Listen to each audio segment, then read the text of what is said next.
Hoje, então, a gente vai ver o freio a tambor. Esse tipo de freio, então, ele, como o nome diz, ele é utilizado, né? Ele possui um tambor. Mas, né, para a gente estudar, a gente faz algumas simplificações, né, como está mostrado nessa figura abaixo, né? Então, o que a gente tem?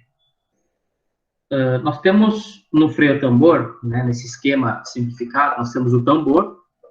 Vamos pensar que, vamos simplificar bem, que é a roda, digamos, tá? Não é assim, tá? Mas vamos simplificar. Esse tambor aqui é a roda. Então, isso está girando e a gente tem uma sapata. A sapata, ela pressionada contra o tambor, cria um atrito, né? Uma força de atrito e é capaz de parar esse tambor. Muito bem.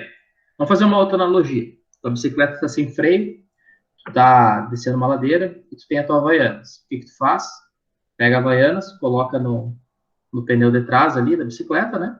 Dá aquela pressionadinha e vai parando a bicicleta, né? Então, a analogia é essa. Né? O que é necessário a gente saber aqui para iniciar, então, o desenvolvimento de freios de tambor? Freios de tambor, então, forçam o material de atrito. Né? No caso do exemplo da bicicleta descendo um morro aí, seria teu chinelo Havaianas, sobre a circunferência de um cilindro. Né? Que é, no caso do exemplo da bicicleta, a própria roda da bicicleta. Né? Seja externamente, que é o caso da bicicleta, né? No nosso caso, de frear com o pé, internamente ou em ambas as faces. Beleza. Então, como é que funciona, agora saindo do exemplo da bicicleta, esqueçam a bicicleta, um freio de tambor, como é que funciona? Então, esse freio ele tem um ponto de giro, né? Ele tem um elemento no qual fixa-se a sapata, né, que está aqui, e nesse elemento, né, a gente coloca uma força A, uma força de torção. Essa força pressiona esse conjunto, né, fazendo ele se movimentar girando, né, em relação ao ponto de apoio O, nesse caso, e com isso, com esse giro, né, a sapata pressiona, então, o tambor, a roda. Essa roda, esse tambor, está girando a uma determinada velocidade angular. Esse tambor ele possui um raio e é importante, né, saber o ângulo dessa sapata aqui em relação, então, ao centro aqui desse tambor. Tá? Então, esse é um exemplo simples, né, bem simplificado, de um freio a tambor externo. Tá? Esses dispositivos, então, eles são mais frequentemente utilizados como freios do que embreagem. Tá? Então, são mais freio de tambor. A parte a qual o material de atrito é rebitado ou colado com adesivo é chamada de sapata de freio. Tá? A sapata de freio, rebitado ou colado. Essa sapata não há estrutura, tá? O elemento de atrito, deixa eu pegar outra cor aqui. O elemento de atrito ele vai estar aqui, ó. Rebitado ou colado na sapata, a sapata de freio, ela é de aço, né? E o elemento de atrito vai estar aqui colado ou rebitado.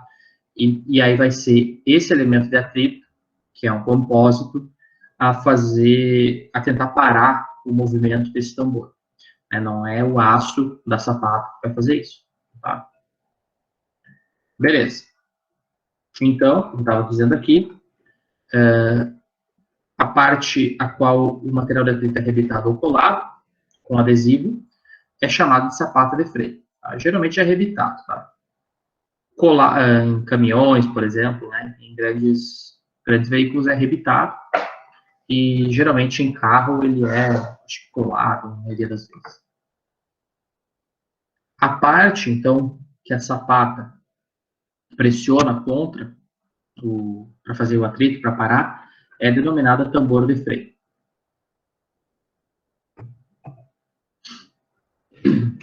A sapata, então, ela é forçada contra o tambor para criar um torque de atrito. A configuração mais simples de um freio de tambor é o freio de banda, tá? No qual uma sapata flexível é enrolada ao redor da maior parte da circunferência do tambor e apertada contra ele. Se a sapata contata apenas uma pequena porção angular do tambor, o arranjo é conhecido como freio de sapata curta. Caso contrário, é um freio de sapata longa.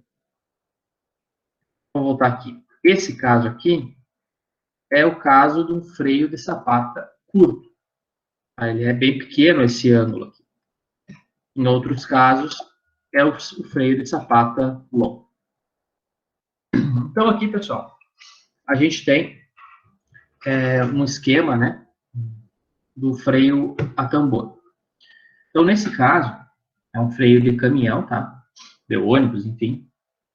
E a gente pode ver vários dispositivos aqui e eu vou explicar o funcionamento. Bom, o que a gente tem? Vamos começar pela sapata de freio. O que é a sapata, pessoal? É essa estrutura de aço aqui, tá? Essa é a sapata de freio. Conhecida também como patinho, tá? Popularmente. Não sei porquê, mas o elemento de atrito tá aqui, ó. Essa parte cinza, tá? São 4 peças, uma aqui, outra aqui, outra aqui e outra aqui. São 4 peças, tá bom? Vou apagar. Beleza, esse é o elemento de atrito. Aqui por fora, né, desse conjunto, vai o tambor de freio. Tá? Ele encaixa nisso aqui. E aí no tambor de freio vai preso a roda do caminhão, ou do carro, enfim, que usa esse tipo de tambor, de freio de tambor. Tá? Essa conhecido também como panela de freio, tambor de freio. Tá? Beleza. Como é que é o funcionamento disso aqui, então? No caso de caminhões e ônibus, por exemplo, entra um ar, né, comprimido nessa peça aqui, tá? Conhecida popularmente como cuicão. E esse cuicão, então, ele tem uma entrada de ar e aqui dentro é um pistão hidráulico, né? É um pistão pneumático, bem simples, com uma mola, enfim, para retorno. Né? Não é um pistão pneumático que a gente está acostumado a ver, mas ele tem o funcionamento de um pistão pneumático com retorno com mola. E aí, desse cuicão aqui, sai uma haste. Essa haste aqui, ela está conectada a essa peça que a gente não consegue ver toda aqui, ó, que tem essa graxeira e essa parte aqui, que é a catraca. Ela está conectada aqui, ó. Quando tu pisa no freio, tá? O caminhão ele libera o ar e aí esse mecanismo mexe. Mexendo esse braço da alavanca aqui, a gente transfere o movimento para esse eixo, para dentro. Deixa eu jogar a caneta. Então, aqui tem vou fazer um desenho para vocês entenderem como é que... Mexendo aqui, né? Isso aqui se movimenta tudo para baixo e isso aqui gira. Esse eixo vai girar, correto? Esse eixo girando, essa peça aqui, ó, chamada S, que tem o formato de um S, obviamente, ela também vai se mexer no sentido horário ou anti-horário. Tá? Nesse caso é anti-horário. Aí, então, vai se mexer nesse sentido. Se mexendo nesse sentido, ela vai afastar essas duas sapatas de freio, esses dois patinhos. é conhecido como patins. Então, ela vai afastar isso aqui, pelo movimento que esse S produz nesses roletes aqui, tá? Esses roletinhos ali. Então, afasta isso, e quando afasta, né, faz esse movimento, aí ele, claro, aqui embaixo ele tem um ponto de giro, tá? Quando ele afasta isso, essas lonas de freio, né, esse elemento de atrito, pega no tambor de freio que está por fora. E aí faz atrito e acaba freando, tá? Depois tem um videozinho ali para mostrar o funcionamento correto. Então, o que acontece, pessoal? É um elemento bem simples, né? Utilizado aí há centenas de anos já, sei lá, muito tempo. Antigamente, os freios que não eram a ar, né? Eles eram hidráulicos, né? Então, tinha, em vez de ar, era fluido de freio. Igual nos carros, né? Os carros ainda usam fluido de freio, não só fluido de freio, né? Porque geralmente é hidrovácuo, freio, enfim. Mas os carros que possuem freio a tambor, geralmente nas rodas traseiras, né? E os carros mais comuns, eles possuem, então, freio a tambor na traseira, né? E alguns freio a disco na dianteira e freio a tambor na traseira. E alguns só a disco, né? Bom, o que ocorre, então, em vários... Geralmente, né? Muitas vezes, não geralmente, o caminhão, o ônibus, ele acaba pegando fogo, né, nas rodas por causa disso aqui. O que ocorre? Esse S aqui, ó, esse mecanismo, ele é feito para quê? Quando a lona estiver no limite, tá, no limite zero dela aqui, ele faça uma volta completa e ele, digamos que desarme esse sistema, tá? Digamos que ele feche. Não fecha, né? Mas ele não fica em atrito. Tu pode pisar no freio que ele vai expandir, mas não vai encostar no tambor de freio. O que ocorre algumas vezes é que ele não vira totalmente, como deveria, né, e desarma o sistema, digamos assim, ele acaba ficando numa posição, em vez dessa desenhada, eu vou colocar aqui simplificar, numa posição horizontal. E essa posição horizontal acaba fazendo com que fique, né, em atrito. E aí, se o cara não vê, não cuida, opa, o cara não cuida, ele acaba pegando geralmente fogo na roda e muitas vezes acaba queimando todo o veículo por causa disso. Tá? Muito bem. Opa, então, deixa eu tentar esse vídeo aqui. Deixa eu pegar esse vídeo.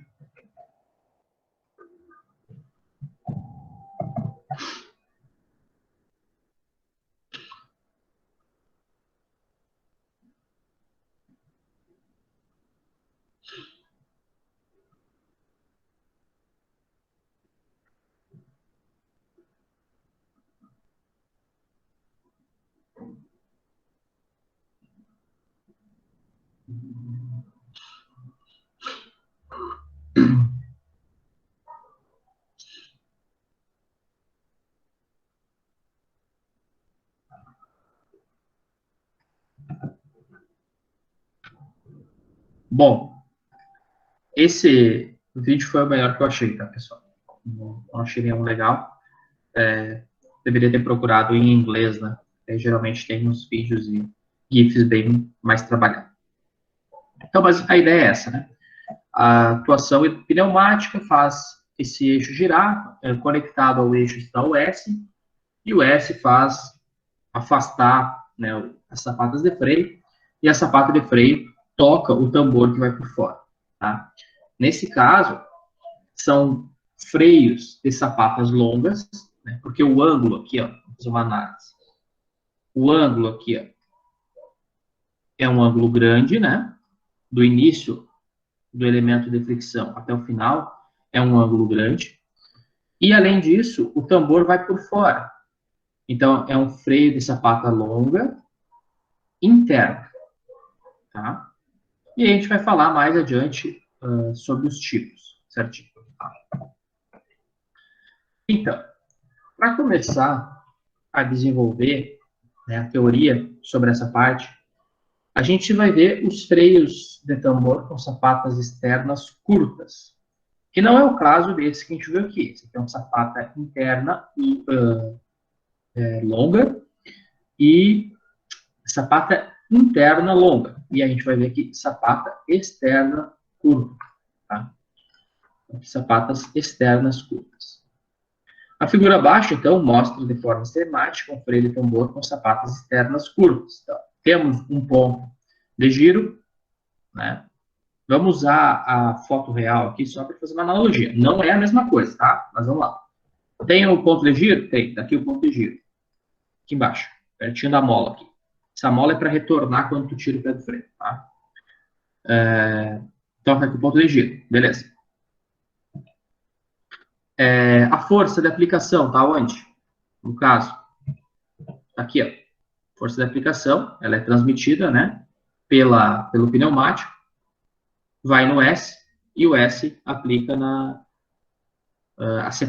separando as sapatas. Beleza. O ângulo está onde? Tá. Lembrando, isso aqui é sapato interno. Tá? O ângulo está aqui. E o tambor, né? Não está no. O raio. O raio está onde? O raio está aqui, né? Deixa eu usar desse lado aqui. O raio está aqui. Parece que. Beleza. E a rotação, né? A rotação ao tambor que vai estar conectado nesse conjunto, o tambor de freio que vai estar conectado aqui, está girando. Né? Então, vocês observam que tudo que está ali na figura real está aqui. Tá? Beleza. Então, esse é o exemplo lá que nós tínhamos falado de parar a bicicleta com o chinelo Havaianas. Então, começa, né, a parte de cálculos. Então, tá. Freios de tambor com sapatas externas curtas, que é o nosso caso. Se o ângulo θ subtendido pelo arco de contato entre a sapata e o tambor for pequeno, né, esse ângulo aqui, ó, é menor que cerca de 45 graus, tá? Então podemos considerar que a força distribuída entre a sapata e o tambor, podemos considerar a força distribuída entre a sapata e o tambor como uniforme, podendo ser substituída por uma força concentrada, Fn, no centro da área de contato. Então, pessoal, num caso de sapata curta, que é o nosso caso aqui, a gente pode considerar que a força, né, que Fn, é a força concentrada no centro, aqui no meio da sapata. O que vai ser essa Fn aqui? É a força peso do carro, por exemplo. Né? É a força que está sendo colocada em contato com a sapata, no caso. Beleza. A força é o quê? Força de atuação, né? A força necessária que tu vai aplicar aqui para fazer parar o conjunto. Esse FF aqui é a força de atrito. Tá? O C, o que é o C? É a distância entre o ponto de giro aqui e aonde está sendo aplicada a força de atrito. Né?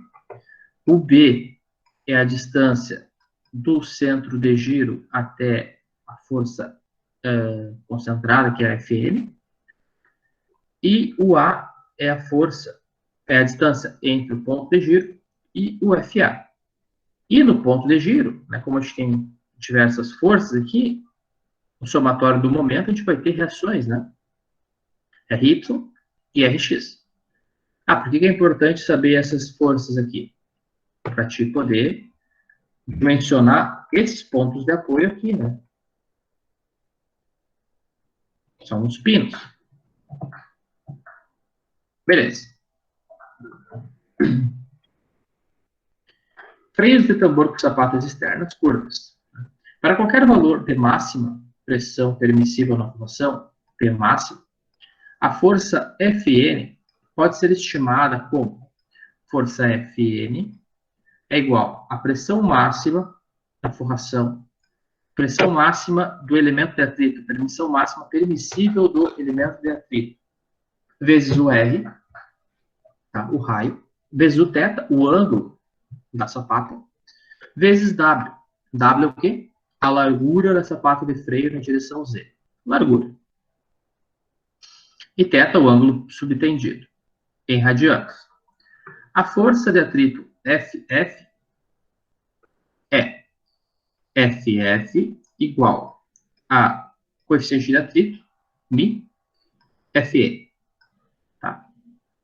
Coeficiente de atrito também, né, do material de atrito, né, da forração utilizada no freio. O torque no disco de tambor é, então, torque, força de atrito, vezes R. Ou μ, vezes Fn, vezes E.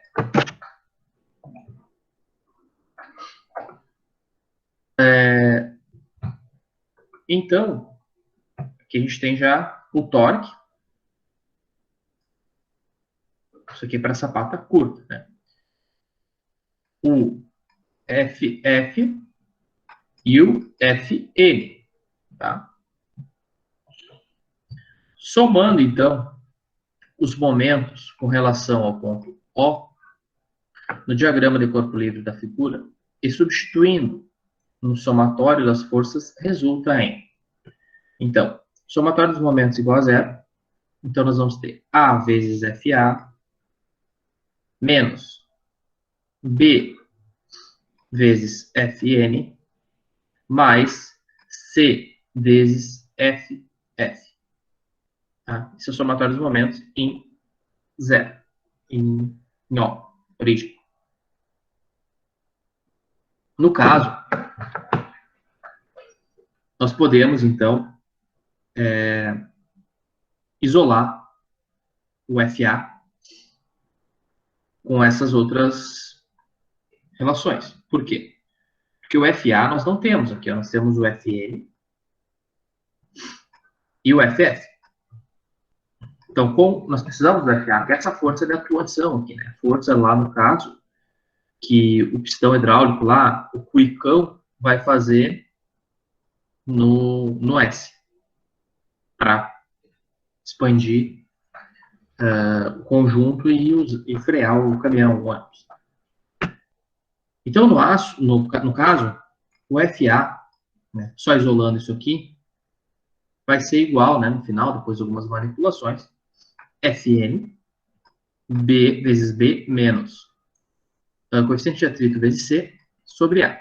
Então, a gente observa que o FA depende de Fn, do coeficiente de atrito e das dimensões aqui do conjunto. Se fizermos, então, somatório das forças verticais e horizontais, nesse caso aqui, nós vamos ter, então, o somatório das forças em x, né, a gente vai conseguir achar Rx igual a menos Ff, então, é a única força horizontal aqui, né? A única força horizontal. E o Ry, então, vai ser igual a Fa menos Fn, né, que são as duas verticais que nós temos aqui. O Ry. Beleza? Então, esses são os cálculos necessários para sabermos, então, dimensionarmos um freio de tambor de sapatas externas curtas. A gente precisa, então, da força atuante, da força N, né, que é a força normal, o FF, força de atrito, as reações, né, as forças nos apoios, né, no pivô, que eles chamam, né, esse ponto de giro chamam de pivô. É basicamente isso. E o torque, né, também foi determinado aqui.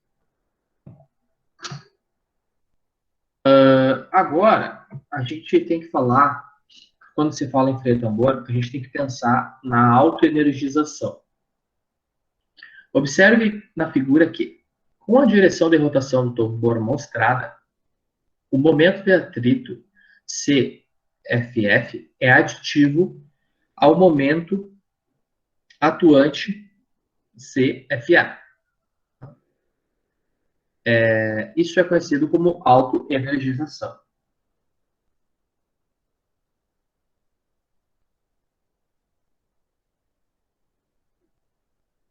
Tá. Não, é isso mesmo. Eu só estou vendo aqui que se não é AFA. Eu acho que é AFA, tá? Então, eu tenho que conferir CFF, ok? Por quê? CFF está aqui, ó, e o C está aqui, né? E o C está aqui, né? Momento sempre tem que ser 90 graus, né? A força e a distância tem que estar sempre 90 graus. E já o FA e o C não estão 90 graus, estão paralelos. Então, é A vezes FA. Então, o que acontece? Vamos pensar nessa figura da esquerda aqui. Nós temos uma força sendo aplicada e esse tambor está sentido anti-horário. E a força de atrito está no mesmo sentido.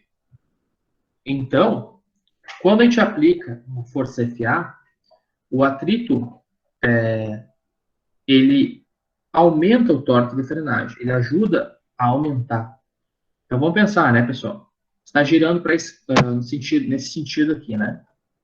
Está girando, está girando.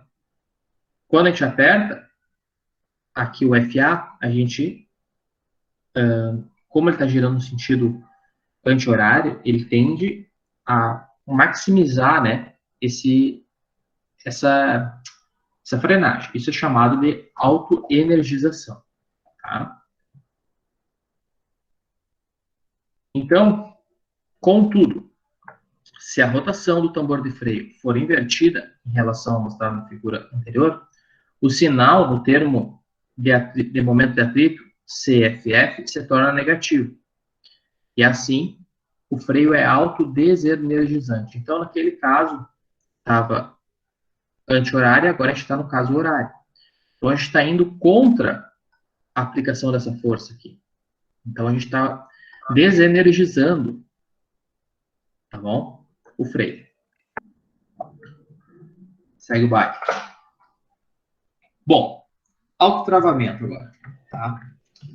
Então, a gente pode verificar que na equação, observe na equação, que se o freio é autoenergizante, o produto, coeficiente de atrito vezes C, tem que ser maior do que B. A força FA requerida para ativar o freio se torna nula ou negativa. Diz-se, então, que o freio é autotravante. Se a sapata tocar o tambor, irá agarrá-lo e travá-lo. Esta é uma condição não desejada, com exceção das chamadas aplicações de travamento de retorno, como descrito quando discutimos embreagens de sobremarcha anteriormente. Então, vou voltar aqui. Observe essa relação. Coeficiente de atrito vezes C maior do que B.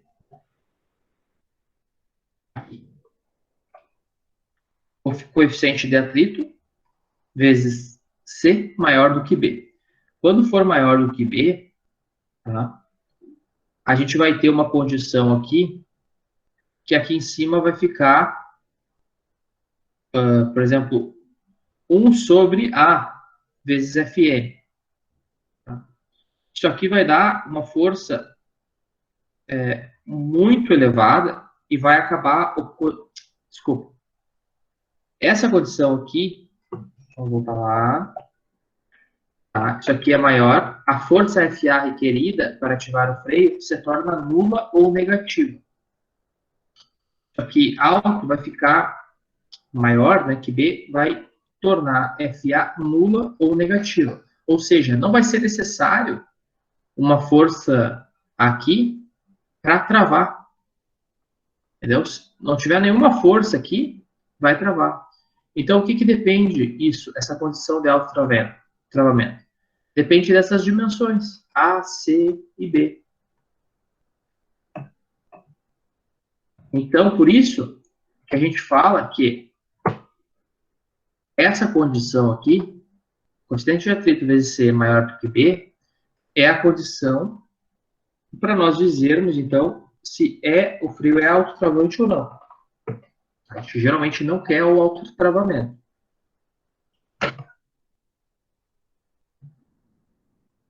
Beleza. Exemplo. Vou fazer um exemplo aí. No primeiro momento, então ele quer determinar a razão C sobre E, que irá produzir uma relação de autoenergização de Fn sobre Fa de 2. E depois ele quer uma razão C sobre R que irá autotravamento. Então, pessoal, a equação 7.11, a equação que Fa é igual a Fe vezes B menos o C sobre A, tá? Ele rearranjou para que fique Fn sobre Fa. Por quê? Porque a gente tem que Fn sobre Fa é 2. Tá? Aqui. Então ele faz essa jogadinha. Tá? A equação utilizada é essa equação aqui, ó. Fa, Fe, B menos MC sobre A. Depois a gente substitui, então, o Fn sobre Fa por 2. O A e o B a gente sabe que é 6. O coeficiente de atrito é 0,35 e o C a gente descobre. Com isso, nós chegamos com C de 8,571. A razão C sobre R, para uma razão de autoenergização de 2, com geometria dada para o freio, vai ser C sobre R, 1,71. O R eu não sabia que era 5.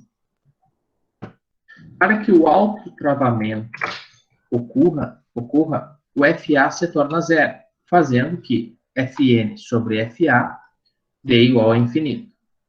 E Fa sobre Fn igual a zero.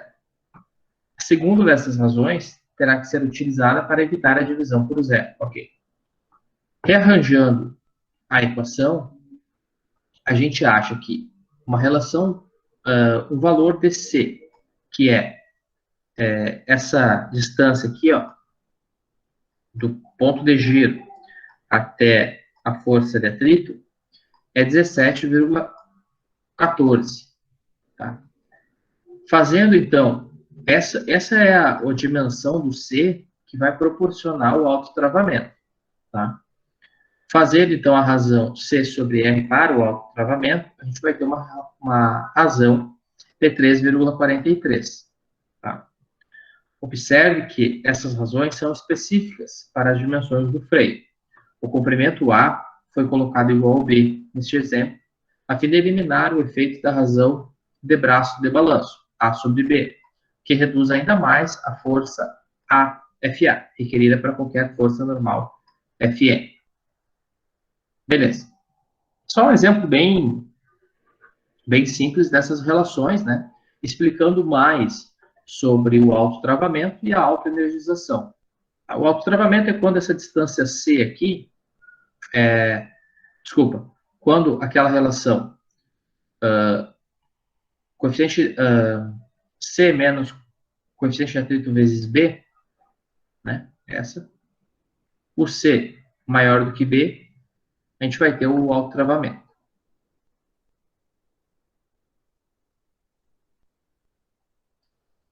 Bom, freios de tambor com sapatas externas longas. Se o ângulo de contato, θ, entre a sapata e o tambor exceder 45 graus, então a hipótese de distribuição uniforme de pressão sobre a superfície da sapata será incorreta.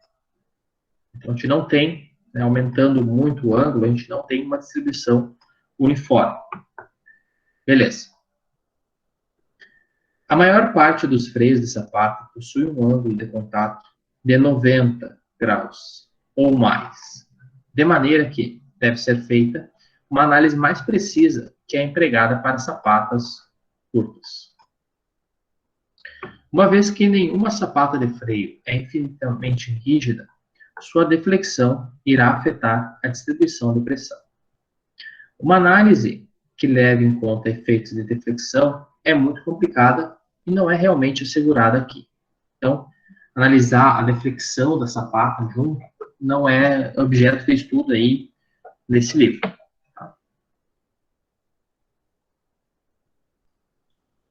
Então, vamos lá. À medida que a sapata se desgasta, irá pivotar-se com relação ao ponto O. Então, o que é o pivotar-se?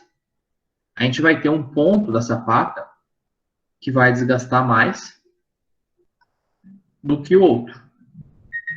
Ok? Beleza. Então, o ponto A da sapata... Não, desculpa. O ponto B irá viajar mais que o ponto A. Né? O ponto B é daqui. Por causa da maior distância em relação ao ponto A. A pressão em qualquer ponto da sapata também irá variar em proporção à distância DO. Então, a gente não pode considerar, que nem nós considerava, que todos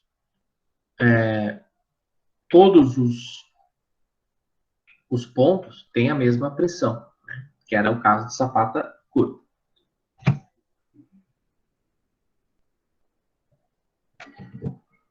O ângulo de contato, né, então ele serve tanto para uma sapata interna quanto uma sapata externa. No caso aqui, a sapata está pegando por fora do tambor. Se essa mesma sapata fosse desenhada aqui dentro, a gente também teria o ângulo θ. Tá? Também teria o ângulo interno. Beleza? É o mesmo ângulo, não pode ser interno ou externamente. Ok. Pressuponha que o tambor rode a uma velocidade constante e que o desgaste seja proporcional ao trabalho de atrito feito. Isto é, o produto P vezes V. Assim, em qualquer ponto da sapata, como C na figura, então a gente pode voltar aqui, ó, a figura é C, aqui ó, um elemento hexadecimal aqui, a pressão P será proporcional à distância em relação ao ponto de giro.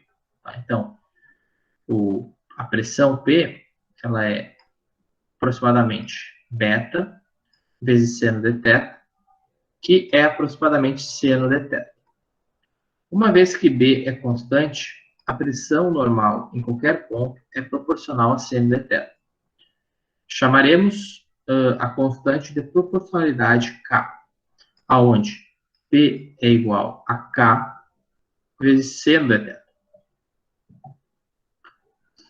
Se a pressão máxima permissível do material de formação for P máxima, então a constante K poderá ser definida como K igual a P sobre seno de θ, que é igual a P máximo sobre seno de θ máximo.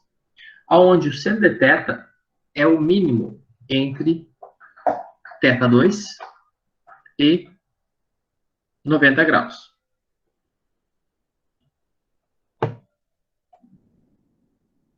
θ2, aqui ó, é o ângulo entre a linha que liga o centro do tambor e o centro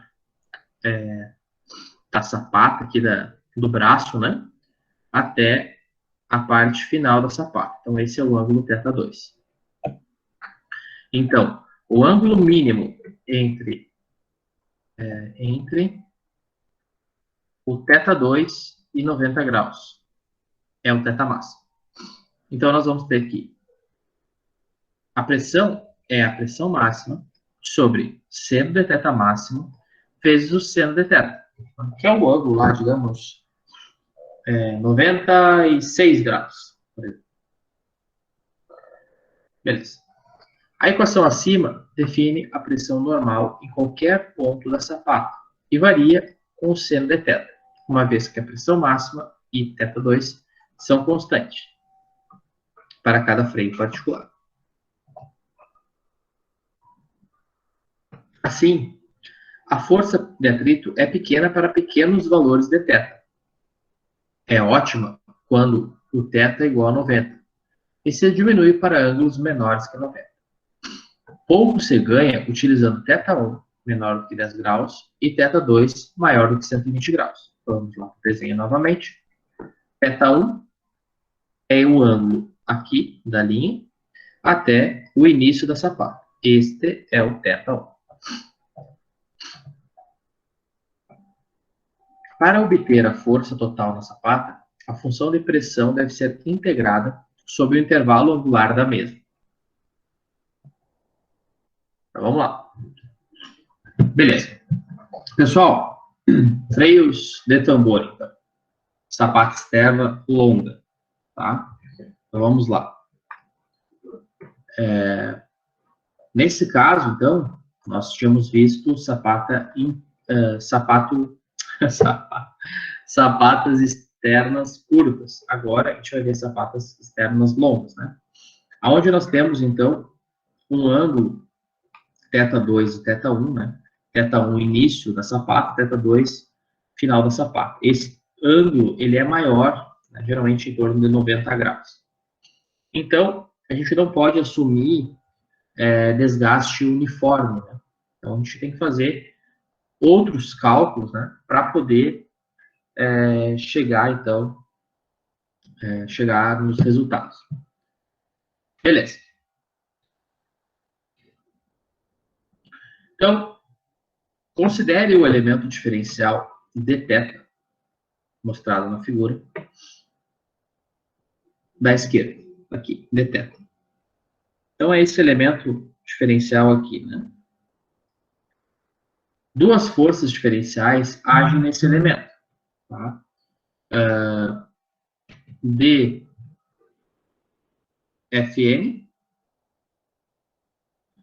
e dFf. Diferencial da força normal e diferencial da força de atrito.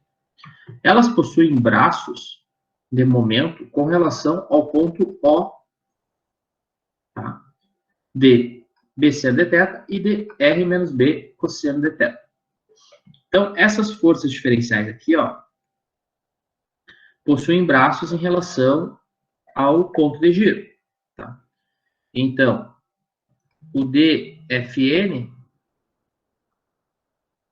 ao B seno de θ e o dFf, diferencial da força de atrito, em relação ao ponto de giro, dr menos B cosseno de θ. Essa distância aqui, tá? Beleza.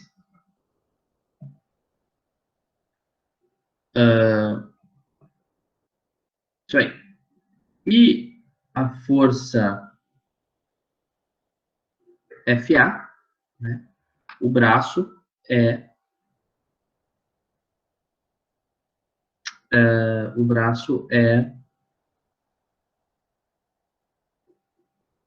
este aqui, né? O A.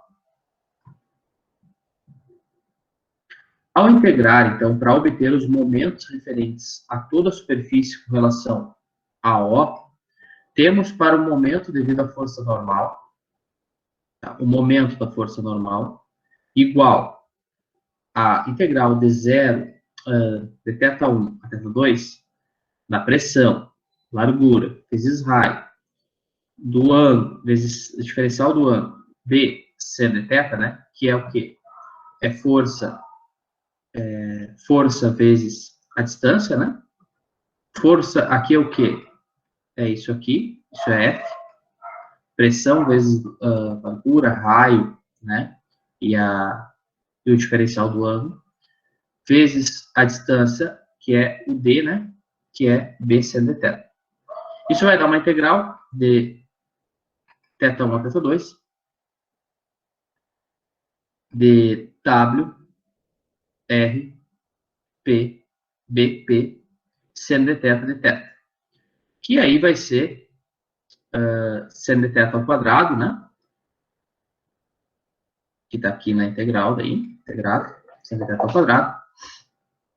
E nós vamos ter o P, pressão, como sendo... Desculpa. Esse P, se vocês lembram, esse P aqui, ele é igual a um P máximo sobre o seno de θ máximo. É horrível, né? Vezes o seno de θ. Tá? Isso é o P. Então, isso aqui a gente vai colocar aqui dentro desse P aqui. E aí a gente vai ficar com essa integral. WRB, não mexeu nada, né? WRB, vezes P máximo sobre seno de θ máximo, tá aqui, vezes o seno de θ, vezes o seno de θ aqui. Então, vezes seno de θ ao quadrado. Seno ao quadrado de θ. Beleza. Depois disso, então, a gente consegue fazer realmente a integral, né? Então, a gente integra seno ao quadrado de θ, e aí você sabe melhor do que eu, que vai dar esta expressão aqui, né? Vocês estão menos enferrujados do que eu. Né? Aplicando já os limites da integração, já vai dar isso aqui.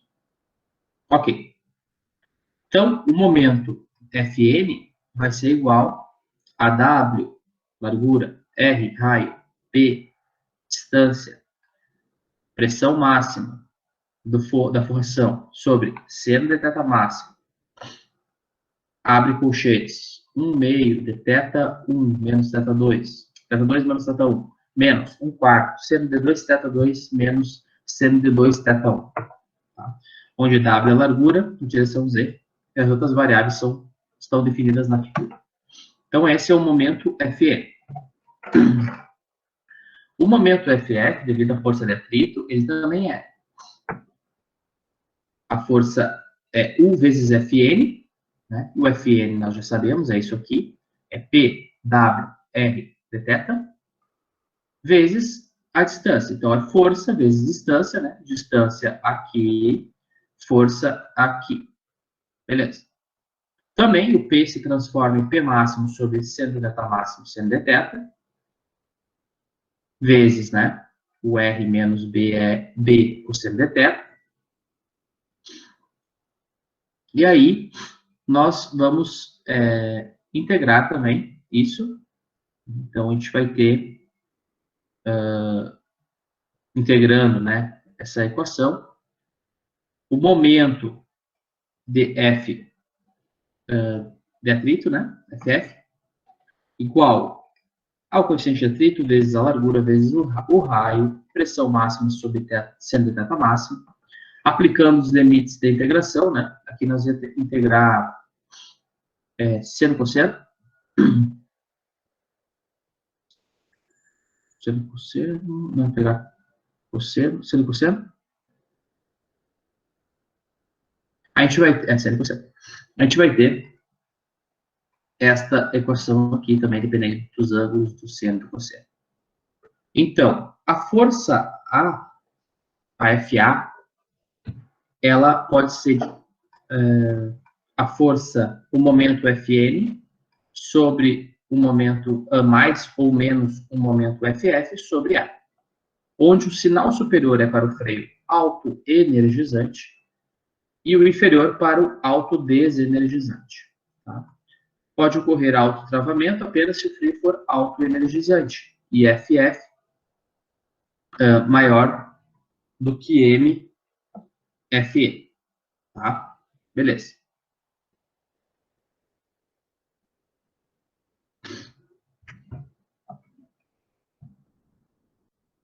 O torque de frenagem ele pode ser, então, integrando, né, a expressão para o produto da força de atrito e o raio do tambor. Força de atrito está aqui. e o raio do tambor. Logo, então, a gente vai ter o torque como coeficiente de atrito vezes a largura vezes o raio ao quadrado, pressão máxima sobre seno de θ máximo, cosseno de θ1 menos cosseno de θ2. Beleza. Então, essas são as equações, tá? Para a gente saber, então, o momento Fn, o momento da força de atrito e o torque do tambor. Isso é bem importante. Outra coisa muito importante a ser tratada é as forças reativas, aqui no ponto de giro, a RY e a RX. É bem importante isso aqui. Porque nós precisamos saber essas forças, né, resultantes aqui nesses pontos, para poder dimensionar o pino, que vai servir como ponto de giro, né, para isso aqui. Então, isso aqui nada mais vai ser do que um somatório de forças, né, uma decomposição de forças aí, de ângulos, enfim. Então, as forças reativas x, y são encontradas a partir de uma soma de forças na direção x e y. Tá? O Rx, então, é um cosseno de θ vezes o diferencial do Fn, mais o seno de θ, diferencial do Ff. Vamos lá, vamos voltar. É o Rx, tá? Rx está aqui. Então, diferencial da Ff, diferencial da Fe. Beleza. O diferencial de Fn, ele é W, Rp cosseno de θ, e o diferencial da força de atrito pode ser coeficiente de atrito, tira para fora da integral, largura, raio, pressão, seno de θ. Tá? Ah, por que seno e cosseno? Ah, porque uma está rebatendo no eixo x e outra rebatendo no eixo y. Então, aqui se nós pegarmos B seno de θ, aqui vai ser seno de θ. E aqui, B cosseno de θ. Tá? Então, a gente tem esses ângulos aqui. E isso, então, vai também, vamos alterar pressão máxima, seno de θ máximo, seno de θ, em ambos os casos, né? Aí nós vamos ter que integrar seno e cosseno de θ, nesse caso, o resto é constante, e aqui seno ao quadrado de θ. Tá? E aí, fazendo essa integral, a gente vai ter que Rx, reação em x, é W vezes R, pressão máxima sobre seno de θ máximo, abre colchetes, menos seno ao quadrado de θ 2 sobre 2, menos seno ao quadrado de θ 1 sobre 2, mais coeficiente de atrito, 1 meio de θ2 menos θ1, menos 1 quarto de seno de 2θ2 menos seno de 2θ1. Tá? É uma equação zona aqui, né? É uma equação grande, mas é só tamanho, tá? Não assusta ninguém. Variáveis aqui são pouquíssimas, né? É os dois ângulos, o θ1 e o θ2, que é o ângulo que inicia essa parte e o ângulo que termina essa parte. O seno de θ máximo, que vai ter que verificar, dependendo, né? Do θ1 e θ2. E aí, parte teórica vai ter que dizer qual é o θ máximo, se é 90, se não é. O P máximo é a pressão máxima permissível pela forração. O W é a largura e o R é o raio. Isso a gente acha o Rx. Fazendo a mesma coisa para o RY, tá? Então, também, seguindo lá. O que nós tínhamos em X aqui, antes, né? Nós tínhamos essa força DFF e nós tínhamos a decomposição desse DFN aqui, né? Então, nós tínhamos o FF, o DFN e o RX. Agora, a gente tem a decomposição do DFF, nós temos a decomposição do DFN e a FA no RX, no RY. Aqui, ó. Você detecta FF, seno de θ dFn, menos o FA, que é a força atuante lá. Então, também, integrando isso aqui, né, nós vamos ter, então, de θ1 a θ2. É a mesma coisa, né? Quantidade de atrito, largura, raio, P máximo, seno de θ máximo, seno de θ, que é a pressão, né, o P. Cosseno de θ, mais integral de θ1 a θ2, de quantidade de atrito, largura, raio, P máximo, seno de θ máximo, seno de θ, só que daí vezes o seno de θ, daí fica seno ao quadrado de θ menos FA. O FA fica fora, né, da jogada, e só integra essas duas primeiras equações, tá?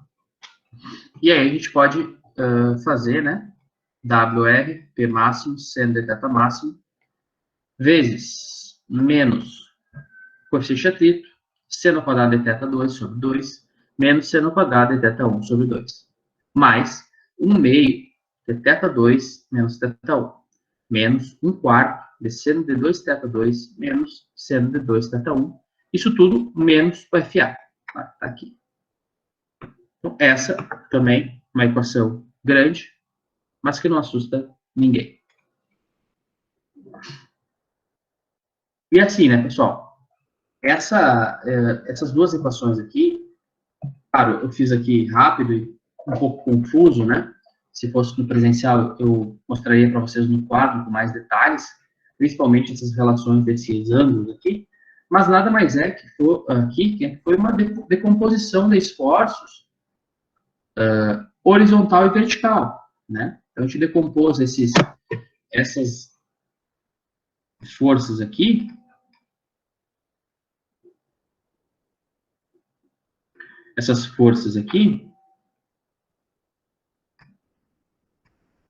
essa força A, essa força DFF e a DFN, como elas estão em ângulos, aqui a gente decompôs, né? Na vertical e na horizontal. E aí, a gente somou elas, fez o somatório das forças ali, dos momentos, das forças. Bom, dimensionamento de um freio de tambor de sapata longa. Para o arranjo de freio de tambor, mostrado na figura 1710, determine o torque T, a força aplicada FA e as forças reativas Rx e Ry. Tá? Então, já sabemos aqui que vamos ter que usar aquelas fórmulas vistas agora, né? O Ry e o Rx, e também aquela fórmula anterior para descobrir o FA e o torque. As dimensões são A, 180 mm, B, 90 mm, R, 100 mm, W, 30 mm, θ1, 30, θ2, 120 e o θ máximo, 90. Coeficiente de atrito, 0,35, pressão máxima admissível na formação, 1,5 MPa, e condição de autoenergização no freio. Ver figura 1710, não lembro qual é, deve ser essa aqui. A gente volta. Bom, primeira coisa, então, nesse exercício, é os ângulos que foram dados, né? É o 30 e o 120. Transformar para radianos. 0,5 aproximadamente e 2,909 radianos. Calcula, então, também a gente calcula o momento Fm, tá? Força normal. Então, utilizando a equação também, né? Substituímos, então, todos os valores que foram dados. A gente tem o W, tem o R, tem o B, tem a pressão máxima, tem o seno θ máximo, tem o θ1, θ2. Substitui tudo isso e vai dar que esse momento da força normal é de 493 Nm. Também, substituindo na equação para o momento da força de atrito com relação a O, tá? A gente consegue, então, também achar o momento da força de atrito como 180 Nm. Também só substituindo os valores dados aqui Os valores são... A gente só adiciona basicamente um valor novo, o 0,35, tá? E aí a gente acaba fazendo todo esse cálculo e chegando a 180. Então a gente tem o momento Fn, força normal, 493, e o momento da força FF, 180. A força atuante, a força a ser aplicada, ela nada mais é do que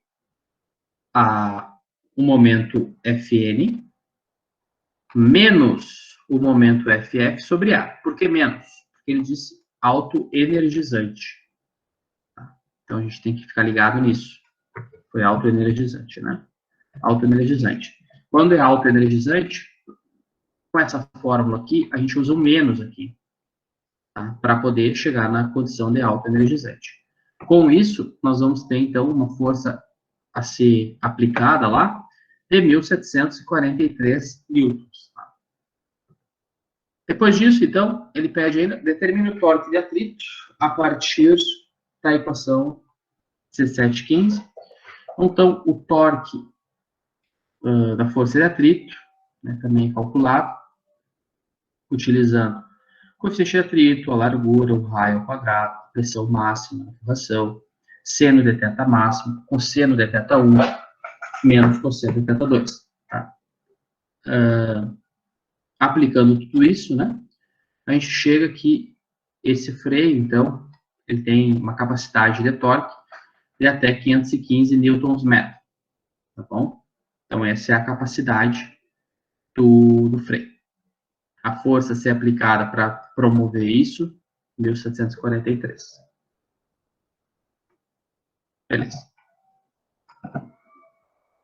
Ah, tem as forças reativas. Ops. E as forças reativas, então, são determinadas por aquelas grandes equações, tá? Só a aplicação de todos os dados, que a gente já viu. E a força reativa, Rx, vai ser 794 newtons, e a força reativa, Ry, 4.134 newtons. Com esses dados, né, das forças de reação, tu consegue calcular o diâmetro do pino, por exemplo, lá do ponto de giro, né? Freios de tambor com sapatas internas longas. Tá? Então, agora a gente mudou. A gente estava em sapatas externas longas. Então, a gente fala agora dos... porque é mais fácil, né? O sapato externo, enxergar o sapato externo. Mas a maior parte dos freios de tambor utiliza sapatas internas que se expandem contra uma face interna do tambor. Então, são os freios automotivos. Normalmente são usadas duas sapatas pivotadas nas extremidades, de um parafuso, ajustável, e forçadas contra o tambor por meio de um cilindro hidráulico de terminação dupla, que é o caso da foto que eu mostrei para vocês.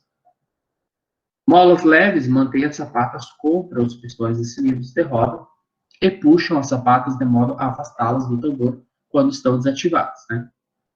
Geralmente, uma das sapatas é autoenergizante na direção do movimento para frente e a outra é autoenergizante na direção reversa à rotação do tambor. Então, uma sapata vai ser quando o veículo está se movimentando para frente, autoenergizante, e a outra vai ser autoenergizante quando o veículo estiver andando para trás.